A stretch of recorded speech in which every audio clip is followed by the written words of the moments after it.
I remember back in the early 40s when the East Harbor, what is now East Harbor State Park, was then a hunting lodge back there. And it was all wild and pristine. And then the state bought it. This was in the early 40s. And the state bought it. I don't know when the state bought it, but for several years it was very nice. They had the beautiful beach there, and it must have been about 3 miles long. And there was a lot of people that would come and use that beach. I'm Mildred Taylor, and I'll be 88, and at that time there was no causeway, no harbors. We drove in up the same place you come in now, and we drove in a farmer's field back to the trees, and I had no idea what a lake even was. I was a farm girl 65 miles from the lake, and no idea what a lake even was. And when we came out of the trees and I saw this beautiful lake, I could not believe it. It was the most beautiful thing I'd ever seen. And we soon started coming up here. We got a big family, got a tent, and we loved camping. And we came usually twice a year for 2 weeks one time, because that's all you could stay. Then we'd go home and come back another 2 weeks. And our kids just thought this was their second home. Every morning we'd get our bunch all up and have breakfast, and we'd all walk from the campground down to the beach. We spent the whole day down there, and everybody had to have a sugar daddy, if you know what that is. They get in the sand and then you have to rinse the sand off of them. But that was a daily occurrence. Under private ownership, Sandy Beach became a very popular bathing destination through the 1930s and 40s. Purchased by the state of Ohio in 1947, word soon spread, and outdoor enthusiasts from all over the Midwest flocked to the newly created East Harbor State Park. To accommodate the growing crowds of beachgoers, the state built a causeway, improved roads, parking lots, built bathhouses and restrooms. Recognizing how valuable and popular this beach and lake access was, the state built the largest campground in Ohio, with over 570 campsites here. By the late 1950s, nearly 1 million visitors came to this wonderful 3-mile barrier beach each season. Occasionally, as often happens at a barrier beach, storm waves would run over the native dunes and wash sand into nearby parking lots. So, to protect the developments, park officials began installing stone armoring in place of the beach vegetation and dunes. By 1970, 8,600 feet of the beach was fronted by a new concrete seawall.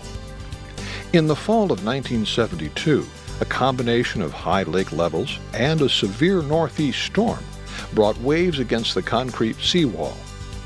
While the armoring protected the parking lots and bathhouses, the wave energy reflected off the seawall and eroded all of the sand from the beach, the full length of the seawall. 90% of our pristine 3-mile barrier beach was lost in one stormy weekend. If you talk to a lot of my customers, especially the ones I had in the early years, in 1970 and so forth, they started coming up to our area to the state park camping. And then after they camped for a while, pretty soon they looked, you could just follow the progression. Then they bought a boat with a little cabin. Well, then they rented a dock from us, and they had their cottage for the weekend. Then after a couple years of this, then the wife didn't want to go fishing that day, but the husband did. So pretty soon they bought an RV, and that's so the wife could stay on shore while her husband went fishing. And it all started by coming to East Harbor State Park, where the people were coming here, and so we hated to see the beach gone. My name is Dick Taylor, and this artificial shoreline used to be my beach. Like many millions of other baby boomers in the Midwest, my parents began bringing us here as a primary vacation destination as we were very young. I remember coming here because of this 3-mile beach, and the parking lot to be full of cars from 3 or 4 states. The beach would be full of people on a nice day like this. The loss of the barrier beach had a far-reaching environmental impact on the area, displacing nesting shorebirds, snakes, and turtles, as well as freshwater fish species that had used the clean, shallow waters as a nursery area for thousands of years. But perhaps the most visible loss, and one still present today, was the dramatic drop in beach visitation. With only a small 1,500-foot section of the beach north of the seawall safe for swimming, usership fell to only a few 100,000 visitors per year following the erosion. Along with this drop in visitation came an economic loss as well. The university studies have estimated the recreational value lost at East Harbor might exceed $15 million for each of the last 36 seasons. While visitation at the beach has remained low, the tourist population for the Ottawa County area has swollen to over 250,000 each summer weekend. With this huge influx of visitors, public lake access is at a premium, and a restored 3-mile beach at East Harbor would be a welcome addition to the area's attractions. I think beaches are extremely important for a number of reasons. One is it gives people an experience. It gives folks an experience to have and truly to enjoy Lake Erie.